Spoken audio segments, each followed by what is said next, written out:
உலக தொழிலாளி வர்க்கம் உலகம் முழுவதும் இன்றைக்கு மே தின விழாவை 140ஆம் ஆண்டு விழாவை கொண்டாடி கொண்டிருக்கிறது.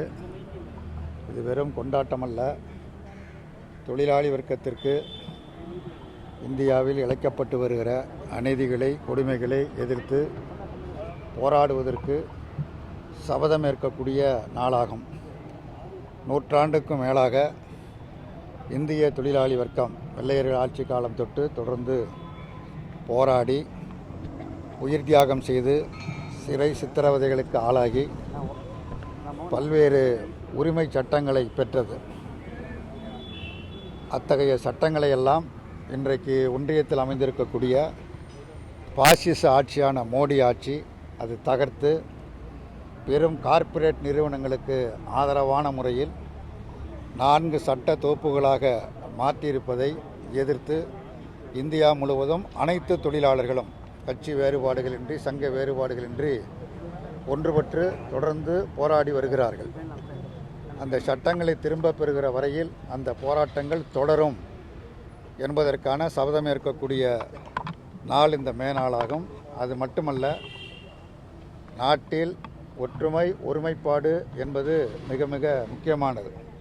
பல்வேறு மதங்களையும் பல்வேறு கலாச்சாரங்களையும் ஏராளமான ஜாதிகளையும் பல்வேறு வேறுபாடுகளை கொண்ட நாடாக இருந்த பொழுதும் வேற்றுமையில் ஒற்றுமை கண்ட ஒரு மாபெரும் நாட்டில் இன்றைக்கு நாட்டை பிளவுபடுத்தக்கூடிய முறையில் நாட்டினுடைய பிரதமர் அவர் வகிக்கக்கூடிய அந்த பிரதமர் என்கிற அந்த பொறுப்பை, மிக உயர்ந்த பொறுப்பை உணராமல் மாநில மக்களுக்கிடையே ஒரு மோதலை உருவாக்கக்கூடிய உரையை அவர் வாரணாசியில் ஆற்றியிருப்பது மிக மிக கடுமையான கண்டனத்திற்குரியது.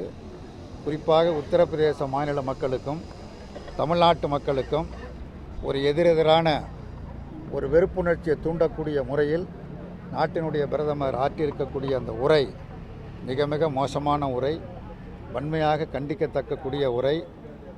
திரு நரேந்திர மோடி அவர்கள் நாட்டின் பிரதமரா அல்லது பிரிவினைவாதியா என்கிற கேள்வியை எழுப்புகிற அளவிற்கு அவருடைய உரை அமைந்திருக்கிறது.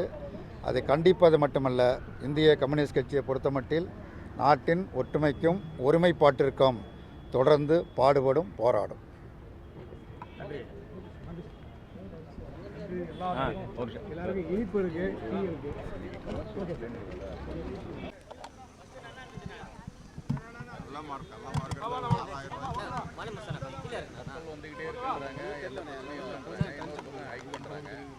திருப்பி வந்து சகஜமான விலை குறைப்பாங்களா? 5 மாநில தேர்தல்கள் நடந்து முடிந்திருக்கிறது. முடிவுகள் 4ஆம் தேதி வெளிவர இருக்கின்றன.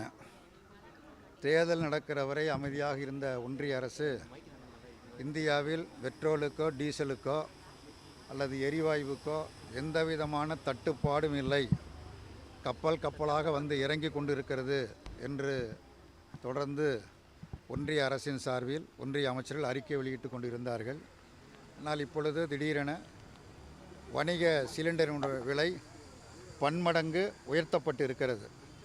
வணிக சிலிண்டர் விலை பன்மடங்கு உயர்த்தப்பட்டால் அதன் காரணமாக உணவு விடுதிகள், டீக்கடை தொடங்கி உணவு விடுதிகள், ஹோட்டல்கள் அத்தனையுடைய விலையும் பன்மடங்கு உயரும். இப்பொழுதே பல இடங்களில் ஹோட்டல்கள் மூடப்பட்டு இருக்கின்றன. டீக்கடைகள், சிற்றுண்டி கடைகள் எல்லாம் மூடப்பட்டு வருகின்றன. மேலும் மேலும் விலையை உயர்த்துவதன் மூலம் கடும் நெருக்கடிக்கு உள்ளாக வேண்டிய நிர்பந்தம் வரும்.